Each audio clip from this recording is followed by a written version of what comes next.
It's such an honor to be with you, sir, Dr. Paul Craig Roberts.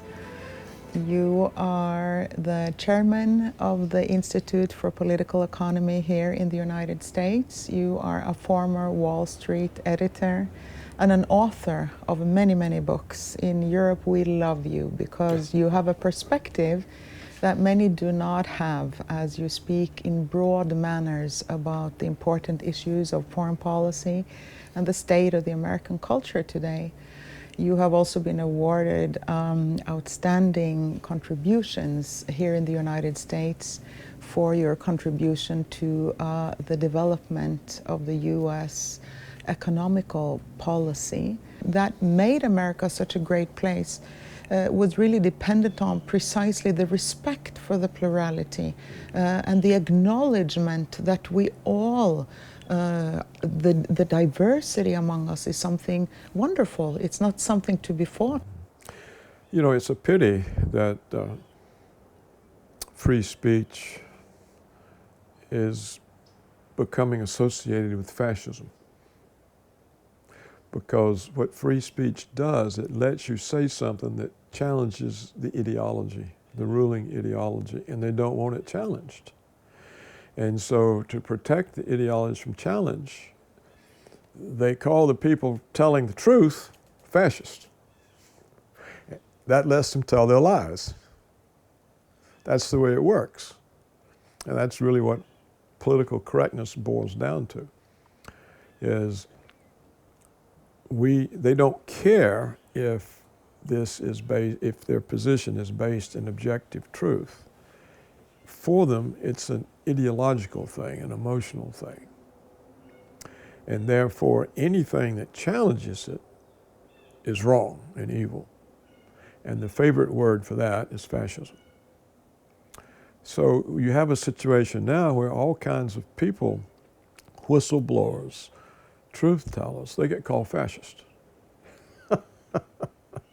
We have in the United States a number of former CIA officials who have turned whistleblower, who reveal what's actually going on, and they are called names.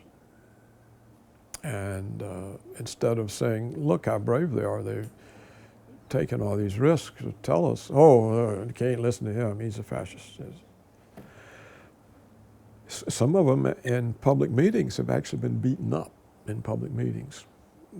They stand up and they ask the wrong question, and they get beat by the police and dragged off. This happened to Ray McGovern. Now, Ray McGovern was a CIA official who for years gave the morning briefing to the President of the United States. Every morning. He's there briefing the President on the latest information. This was his job for years. He turned whistleblower. He was at a meeting. Hillary was speaking. He asked a question not permitted, was beaten up in the room and dragged out. So this is the sort of situation you have. It reminds me of the Third Reich. This is what happened to people in Germany in the 30s who thought you could still debate things. You can't debate them.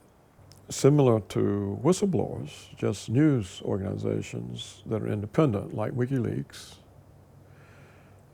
The head of WikiLeaks, Julian Assange, has to live his life in the Ecuadorian embassy in London, where he has asylum, because if he steps out, the British will turn him over to us. He's not an American citizen, so he can't possibly commit treason against America. You can't commit treason against a country that you're not a citizen of, but that's what he's wanted for. So you can see even the concept of law doesn't mean anything anymore. What they really want is revenge on him. And all he did was to publish documents that were leaked to him, which of course is what newspapers used to do. For example, the New York Times published the Pentagon Papers that were leaked by Daniel Ellsberg. And what did the Pentagon Papers show? It showed that the Vietnam War was an utter total mess, and that the American people had been greatly deceived, and that the situation was anything but what they had been told, and so on. So they tried to get Ellsberg, but they couldn't, and the New York Times is protected by the First Amendment. Of course, the New York Times today wouldn't publish it any more than they would publish anything that was leaked to WikiLeaks, because they now serve the ruling oligarchs. They don't serve truth or people, and they no longer have the function of holding government accountable. So, as we were saying earlier, if a democracy loses the media as a constraint on government, then it's got no way of holding the government accountable. And in the United States, the government's not accountable. You know, we talked about it. They can detain you indefinitely, despite the constitutional prohibition against it. They can murder you without due process of law, despite the constitutional prohibition against it. They can invade your privacy despite the constitutional provision against it. So that we now have a lawless government. It can't be held accountable. And the people who tell on it are prosecuted. Yet what we see today is the media takeover of the role of the judiciary in such a way that when a woman just brings out any form of allegation, this man looked at me in an improper way due to the kind of liberal, I would say, a victimization of women that we've lived under, which is so demeaning and too, because it alludes that us women are not equal to you men, since we need to be protected from all kinds of, you know, this kind of insinuation that any woman coming up and whatever word flows out of her mouth is the pure truth. We see men now being removed from office on pure allegations. It hasn't been looked at in any court of law, and the media seems to take over the role as the judiciary as well. Yeah, or as the prosecutor. Yes. As the prosecutor, you're guilty by accusation. Now, this can't be done to victim groups. It can only be done to the oppressor group, to the white heterosexual male. You can't treat homosexuals that way. You can't treat women that way. You can't treat blacks that way.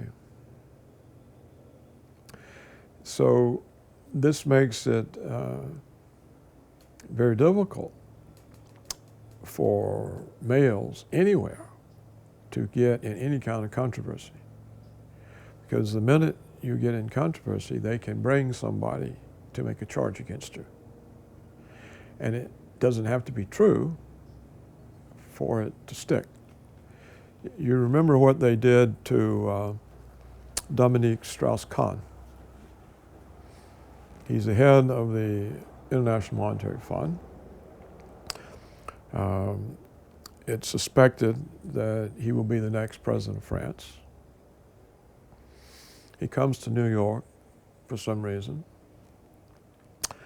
And then you find out he's accused of raping a maid in the hotel. And they make a big show of letting him get on the airplane, and then the police going on the airplane and taking him off. And so they put him in prison, held on this charge. Well, of course, and they pronounce him guilty.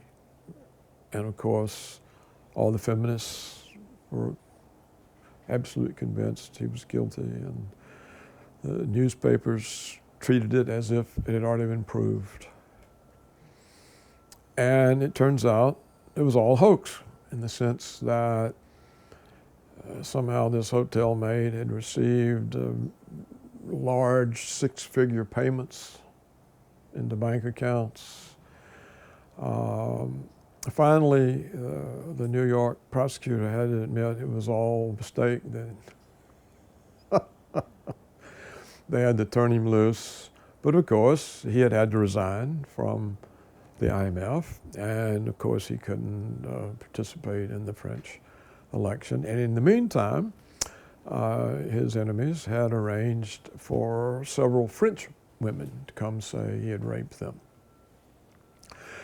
So none of this was ever proven or anything, but it was effective in getting rid of a threat. The United States did not want Dominique Strauss-Kahn to be president of France because he, as the head of the IMF, had criticized the austerity that was being forced on poor countries like Greece and Portugal. Austerity that, in actual fact, did force many women into prostitution. And so here were the feminists helping the United States block the guy who was opposed to these austerity policies that were forcing women into prostitution. Well, this, of course, happens to other people. Anybody they want to get, they make charges. And then the media convicts them. Now, I can remember in the United States when media coverage of a case was enough to dismiss the case. If the media covered anything, they always had to say the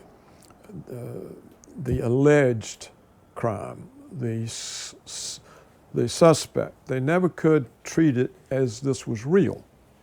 That remained for the trial to decide.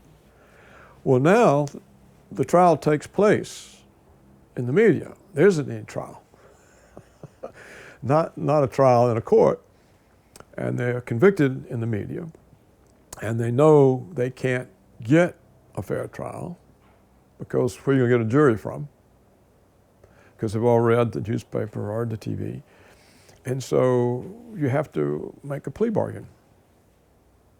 And so your lawyer negotiates some deal in which you admit to some lesser offense, unrelated to the one you're charged for, so that the prosecutor can win the case, and so you can get off without heavy punishment. So this is the way the system works. So it's very unfortunate, but you can see how it would make any male boss very reluctant to correct a female employee